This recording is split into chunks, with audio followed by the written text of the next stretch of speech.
प्यारे साथियों नमस्कार, जय हिंद, आदाब। कैसे हैं आप सभी लोग?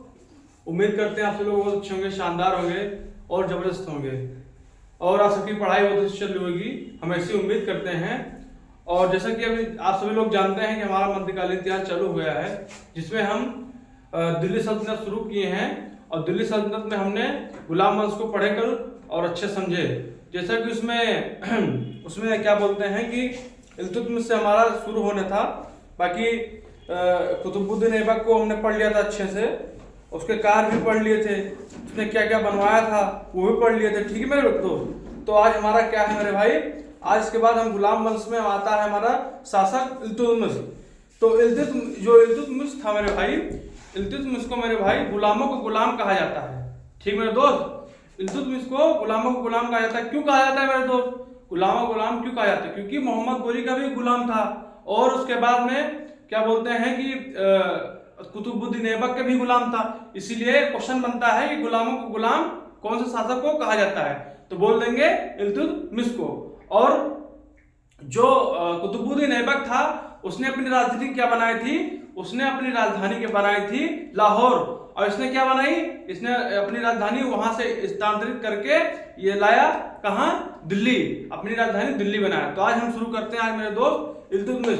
और हमारा आपसे रिक्वेस्ट मेरे दोस्त कि आप सभी लोग हमारा चैनल आरवी डिफेंस फैक्ट्री आपका परिवार, आप सभी को सपोर्ट करना है, सब्सक्राइब करना है, लाइक करना है, शेयर करिए आप अपने दोस्त को, भाई को। ठीक है, तो आज हम शुरू करते हैं मेरे दोस्त, ज्यादा समय नहीं गवाएंगे। तो आज हम है आज हमारा क्या, इल्तुतमिश।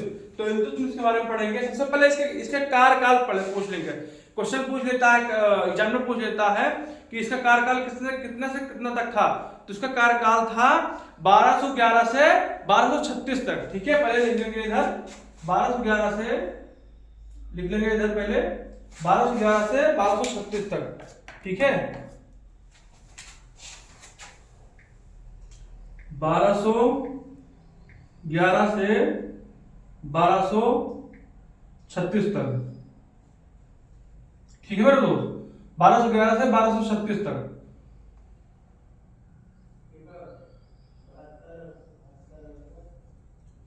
बारह सौ ग्यारह से 1236 तक। ठीक है मेरे दोस्त, 1211 से 1236 तक।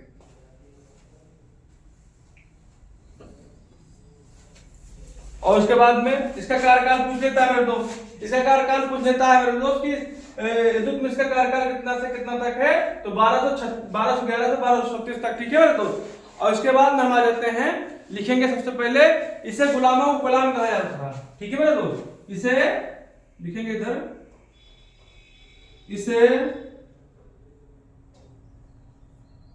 गुलामों का गुलाम कहा जाता था, गुलाम कहा गया। ठीक है दोस्त, इतना नोट कर लीजिए। और इसके बाद में इसकी राजधानी क्या थी मेरे दोस्त, इसकी राजधानी क्या थी, दिल्ली थी। इसकी राजधानी लिखेंगे इधर, राजधानी क्या थी, दिल्ली थी।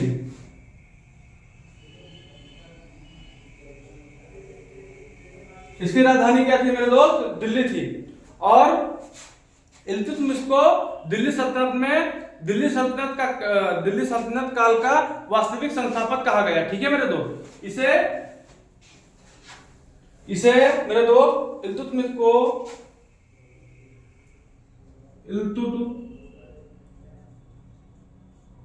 को दिल्ली में क्या लिखेंगे, दिल्ली सल्तनत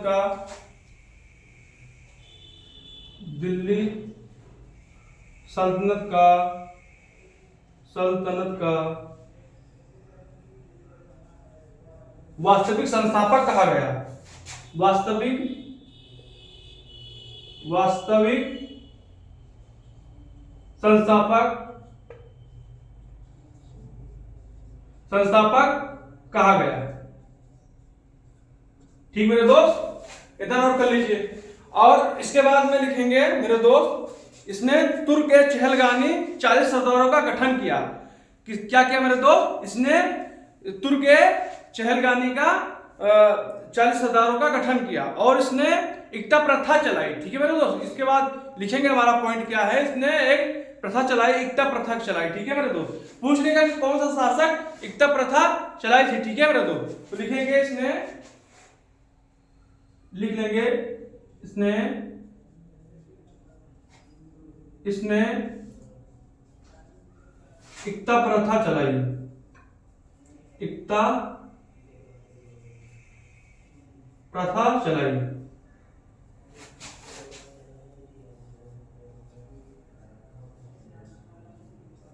ठीक मेरे दोस्त, और इसके बाद में लिख लेंगे इसने तुर्क चहलगानी 40 सरदारों का गठन किया। इसने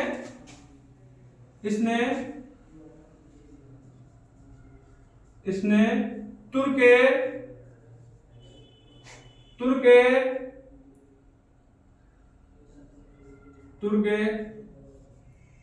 चहलगानी का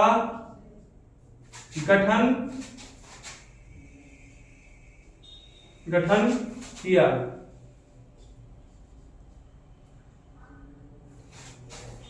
जिसे हम 40 सरदारों कह देते हैं। लिख लेंगे इधर, इसे तुर्क चहलगानी यानी कि 40 सरदारों का गठन, 40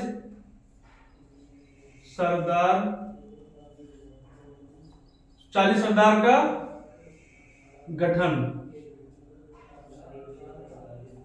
ठीक है मेरे दोस्त, इतना नोट कर लीजिए। इसके बाद हम अलग दूसरे पॉइंट पे आएंगे।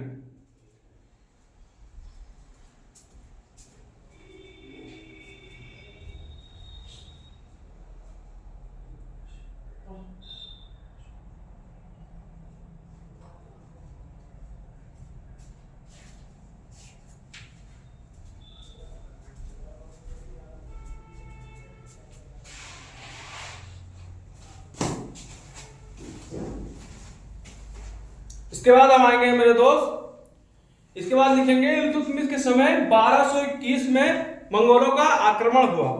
ये बहुत इंपॉर्टेंट है, और इसमें सबसे ज्यादा इंपॉर्टेंट क्या है मेरे दोस्त, सबसे ज्यादा इंपॉर्टेंट ये है, इसे लिख लेंगे most important, very most important. क्योंकि मेरे दोस्त ये क्वेश्चन पूछा जाता है कि गुलामों को गुलाम किसे कहा जाता है, तो गुलामों को गुलाम इल्तुतमिश को कहा जाता है। ठीक है मेरे दोस्त, और क्वेश्चन पूछ लेगा कि इल्तुतमिश ने अपनी राजधानी क्या बनाई थी, तो दिल्ली को बनाया था। जब पूछ लेगा कि दिल्ली राजधानी किसने बनाई थी, दिल्ली सल्तनत में, तो बोल देंगे इल्तुतमिश ने बनाई थी। ठीक है मेरे दोस्त, और उसके बाद क्वेश्चन आ जाएगा कि एकता प्रथा किसने चलाई थी, तो बोल देंगे इल्तुतमिश ने चलाई थी। ठीक है, ये क्वेश्चन बन जाता है मेरे दोस्त। ये क्योंकि जो जितना भी लिखा रहे हैं सब इंपॉर्टेंट फैक्ट है, और इसमें से क्वेश्चन पक्का है, 100% आएगा। ठीक है, और इसमें ये क्वेश्चन आ जाता है कि तुर्क चहलगानी का गठन किसने किया, यानी कि 40 सरदारों का गठन किसने किया, तो बोल देंगे इल्तुतमिश ने चलाया। ठीक है दोस्तों, इल्तुतमिश ने।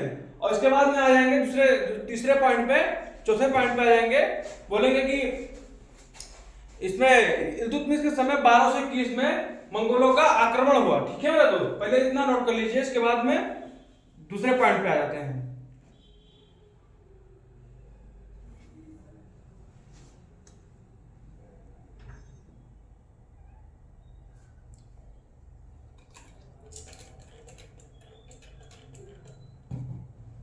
चलिए इसे हम इरेज कर लेते हैं। बहुत इंपॉर्टेंट भाई दिखा रहे, जितना पढ़ा रहे सारे इंपॉर्टेंट हैं।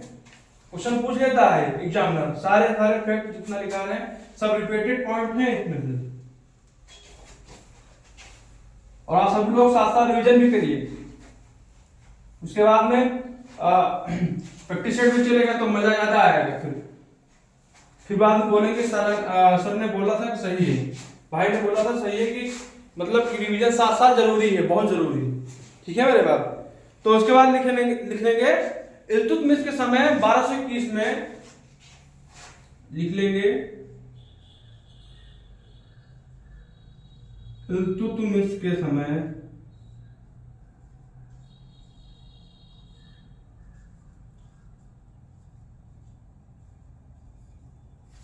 1221 में 1221 में मेरे दोस्त मंगोलों का आक्रमण हुआ।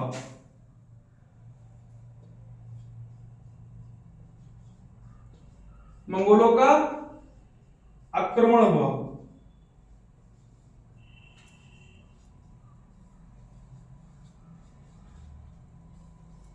ये क्वेश्चन बन जाता है कि किसके समय मंगोलों का आक्रमण 1221 में हुआ था, तो बोल देंगे इल्तुतमिश के समय मंगोलों का आक्रमण हुआ था। ठीक है मेरे दोस्त। इसके बाद में आ जाएंगे हम, इसने मकबरा शैली का, इसे मकबरा शैली का जनक कहा जाता है। ठीक है मेरे दोस्त। इसे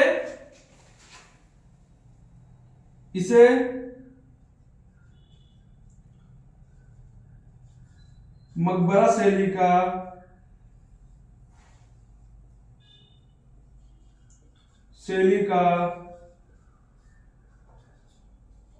जनक कहा जाता है। क्या कहा जाता है मेरे दोस्त? तो जनक कहा जाता है। ठीक है दोस्त, इसे मकबरा शैली का जनक कहा जाता है। ठीक, और इसने कुतुब मीनार का निर्माण पूरा करवाया। जैसा कि कल हमने बताया था कि कुतुब मीनार का निर्माण किसने शुरू किया था, तो कुतुबुद्दीन ऐबक ने शुरू किया। बट उसकी डेथ हो गई थी कुछ चौगान खेलते हुए। इसके बाद में निर्माण पूरा नहीं करा पाया था। निर्माण किसने पूरा कराया? इल्तुतमिश ने। क्वेश्चन पूछ लेगा कि कुतुबुद्दीन ऐबक ने निर्माण शुरू कराया मान लो, तो क्वेश्चन पूछ लेगा कि क्या बोलते हैं कुतुब मीनार की निर्माण पूरा कराया किसने कराया? तो ठीक बोल देंगे इल्तुतमिश ने कराया। ठीक है मेरे दोस्त, लिख लेंगे इधर। इसके बाद में कुतुब मीनार का निर्माण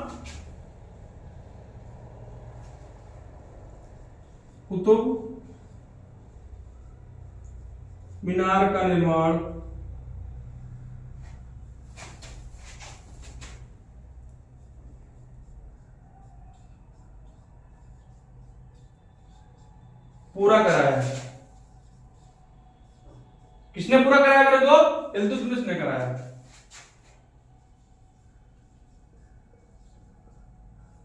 ठीक है मेरे दोस्त, किसने पूरा कराया? तो इल्तुतमिश ने कराया। ठीक है, और शुरू किसने किया था? तो कुतुबुद्दीन ऐबक ने। क्वेश्चन बन जाता है कि कुतुब मीनार का निर्माण पूरा किसने कराया? तो इल्तुतमिश ने। ठीक है, और उसके बाद में लिख लेंगे इसकी मौत या इसकी मृत्यु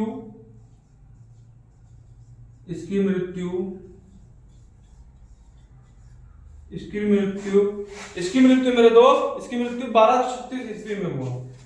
1236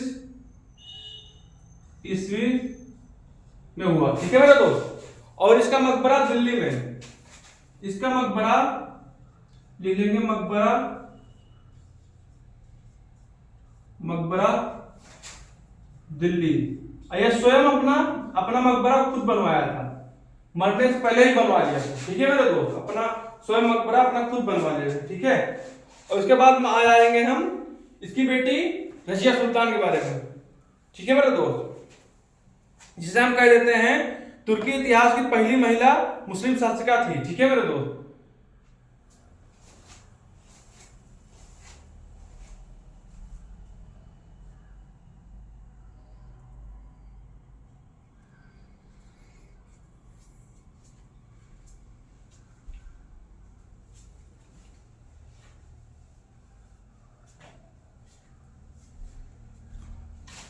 नोट हो गया मेरे दोस्त? उम्मीद करते हैं आप सभी लोग साथ साथ नोट कर रहे होंगे और नोट कर चुके होंगे।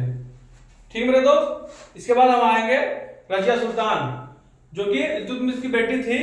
ठीक मेरे दोस्त, इसके बाद हम आएंगे रजिया सुल्तान। इसके बाद शासक कौन बनेगा, उसमें बहुत सारी लड़ाइयां हुई और उसमें गद्दी के लिए बहुत सारी लड़ाई हुई। इसके बाद देखा जाए तो इसका बेटा आएगा, बट वो बहुत कमजोर शासक था। ठीक है, इल्तुतमिश के बाद इसका बेटा आएगा और वो बहुत ही कमजोर शासक था। उसके बाद फिर रजिया सुल्तान का शासन शुरू हुआ। ठीक मेरे दोस्त, ये भी ज्यादा दिन नहीं रही। ठीक है,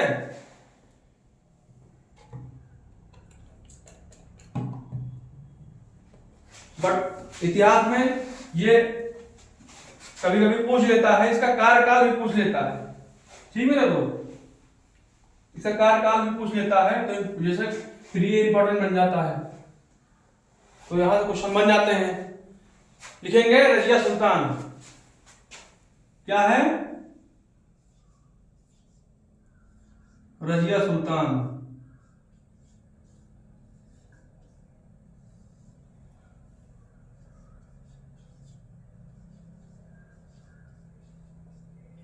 रजिया सुल्तान, और इसका कार्यकाल कितना है, 1236 1240, 1236 से 1240, यानी कि 4 साल। इसका कार्यकाल 1236 से 1240। ये क्वेश्चन पूछा है, ये क्वेश्चन आ चुका है मेरे दोस्त, यहां से ये इंपॉर्टेंट बन जाता है। और लिखेंगे सबसे पहले इसमें तुर्की इतिहास की, तुर्की इतिहास की, तुर्की इतिहास की, तुर्की इतिहास की मेरे दोस्त पहली महिला, पहली महिला, पहली महिला, पहली महिला मुस्लिम शासिका थी, पहली महिला मुस्लिम शासिका थी।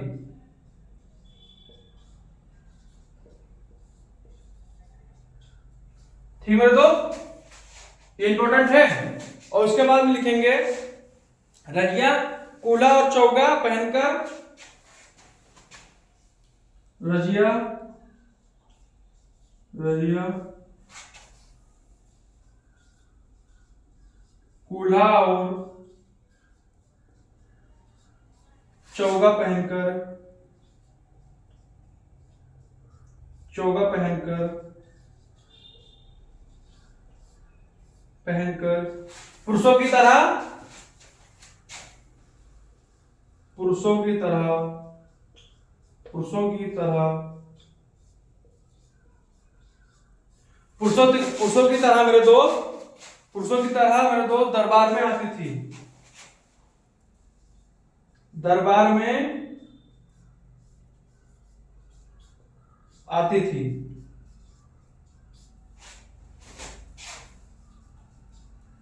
ठीक है दोस्त, ये इंपॉर्टेंट है।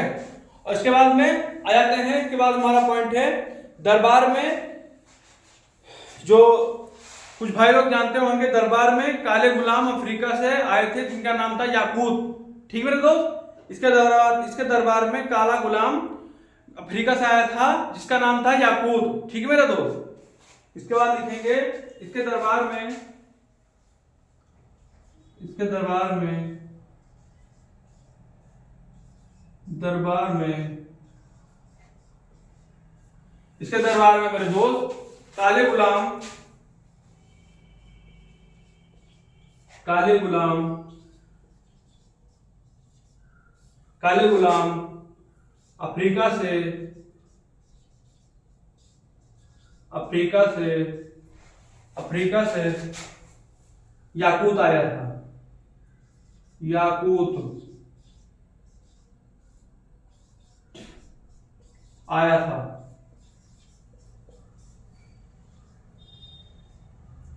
ये इंपॉर्टेंट है मेरे दोस्त, ये बहुत इंपॉर्टेंट है, इसमें मोस्ट इंपॉर्टेंट लिख लीजिएगा।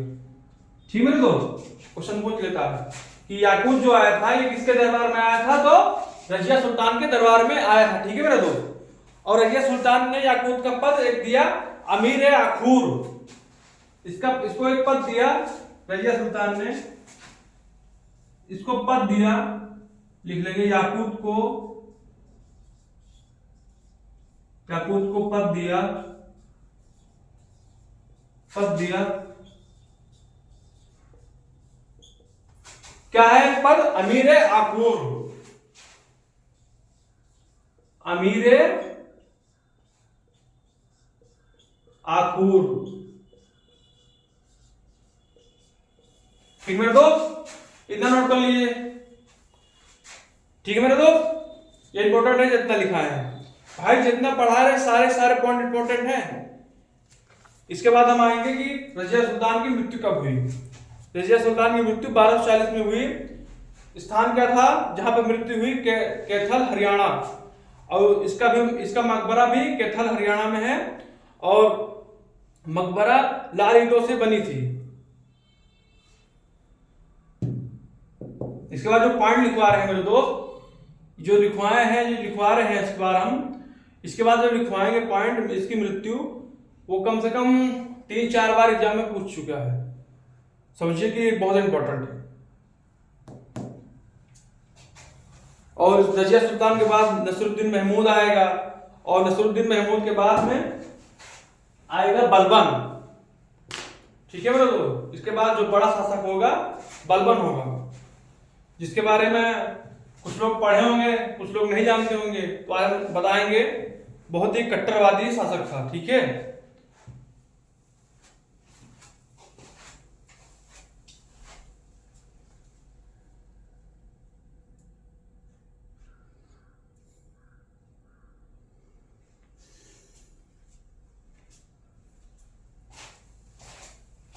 चलिए इसे हम इरेज कर लेते हैं, ज्यादा समय नहीं गवाएंगे मेरे दोस्त, क्योंकि क्लास लंबी हो जाएगी फिर।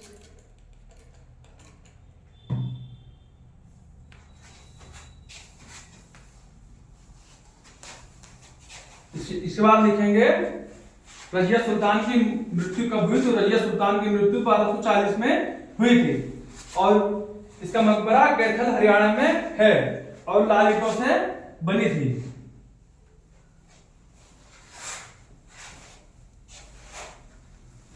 ठीक मेरे दोस्त। रजिया सुल्तान की मृत्यु लिख लेंगे इधर।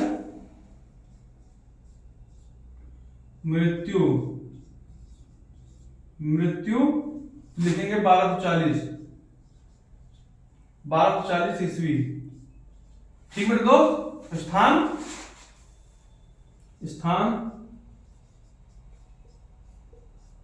कैथल हरियाणा।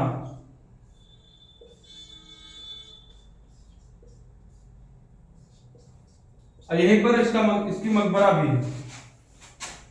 मकबरा लिखेंगे। मकबरा तो यही है कैथल हरियाणा में। और इसका मकबरा जो बना था लाल ईंटों से बनी थी। मकबरा लिख लेंगे। मकबरा लाल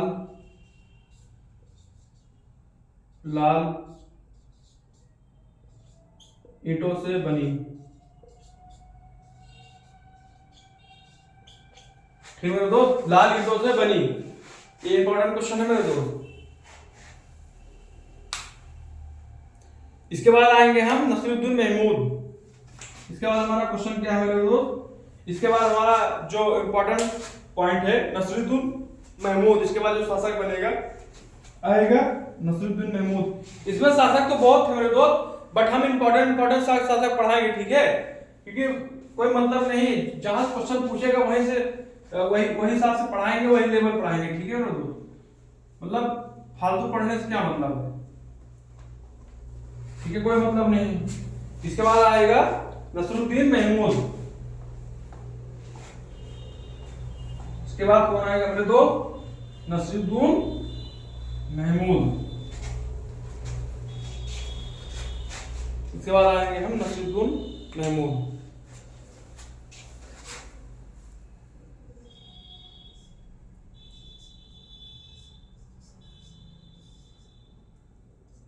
नसरुद्दीन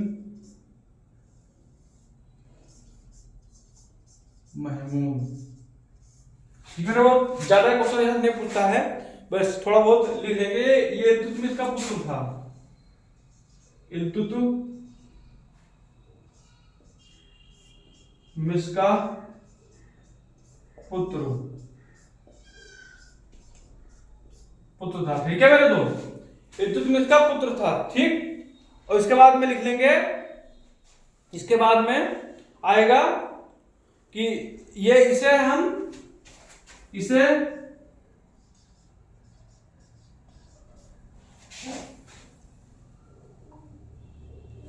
इसके बाद में लिखेंगे, इसे हम सल्तनत काल का औरंगजेब कहते हैं। इसे सल्तनत, इसे हम सल्तनत काल का औरंगजेब कह देते हैं।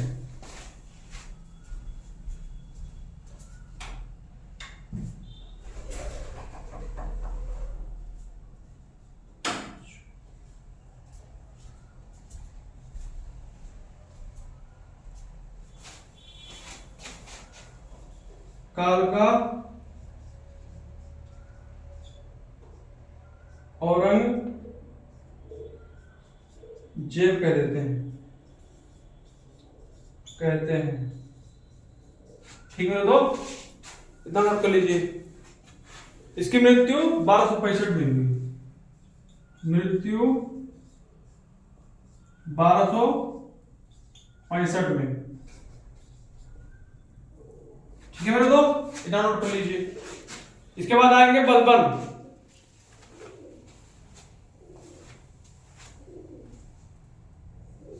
इसके बाद हम आएंगे बलबन।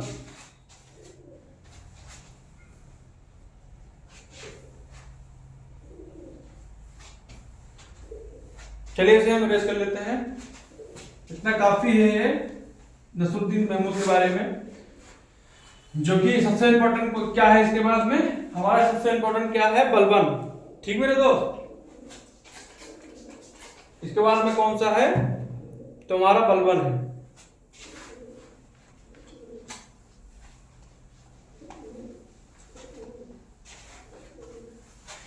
तो चलिए हम शुरू करते हैं। हमारा क्या है इस बार, इसके बाद बलबन। बलबन, बलबन का शासनकाल कितना था मेरे दोस्त? बलबन का शासनकाल 1266 से 1287, 1266 से 1287, ठीक मेरे दोस्त, ये इंपॉर्टेंट है। और इसका पूरा नाम क्या था मेरे दोस्त? इसका पूरा नाम गयासुद्दीन बलबन था। पूरा नाम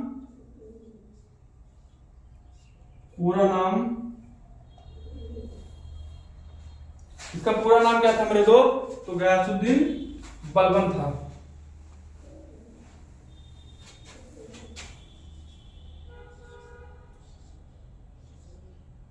पूरा नाम गयासुद्दीन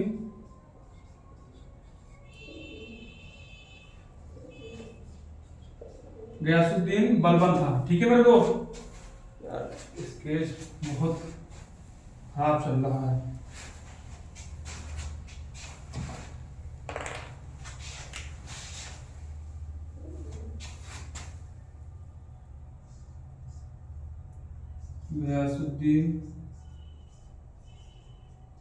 गयासुद्दीन बलबन, ठीक है दोस्त। इसका पूरा नाम गयासुद्दीन बलबन था। इसने खुद को ईरानी नायक अफसर सियाक का वंशज बताया। ये बहुत ज्यादा इंपॉर्टेंट नहीं है। सबसे ज्यादा इसमें इंपॉर्टेंट क्या है मेरे दोस्त? इसने सिजदा और पैबोस की प्रथा चलाई, ठीक है मेरे दोस्त, सिजदा और पैबोस की प्रथा चलाई। इसने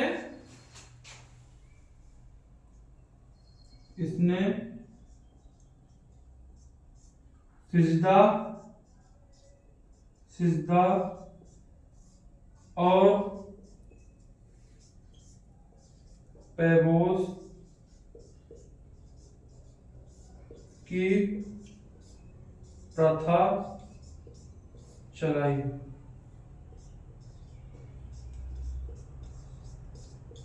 ठीक है दोस्त। चलिए ये ज्यादा लंबी क्लास हो रही है, तो हम इसको अगली क्लास में पढ़ा देंगे। और अगली क्लास में हम इसको पढ़ाने के बाद में हम शुरू कर देंगे, क्या, खिलजी वंश, ठीक है मेरे दोस्त। इतना नोट जो पढ़ाए हैं मेरे दोस्त, इतना पढ़ लीजिएगा आप सभी लोग। उसके बाद में हम कल से शुरू करेंगे बलबन से, और बलबन के बाद, बलबन को पढ़ाने के बाद में हम शुरू करेंगे क्या, खिलजी वन। ठीक है मेरे दोस्त। तो मेरे दोस्त, आप सभी से रिक्वेस्ट है मेरे दोस्त कि आज इतनी लंबी क्लास नहीं होगी, तो हम चाहते हैं कि आप सभी लोग साथ साथ रिवीजन भी करिए, जितना पढ़ा जाए उसको साथ साथ रिवीजन करिए। और हम मिलेंगे अगली क्लास में मेरे दोस्त। तो आप सभी लोग स्वस्थ रहिए, मस्त रहिए, ठीक है, और जिंदाबाद रहिए और खुश रहिए। तो अगली क्लास में मिलेंगे। धन्यवाद। जय हिंद। आदाब।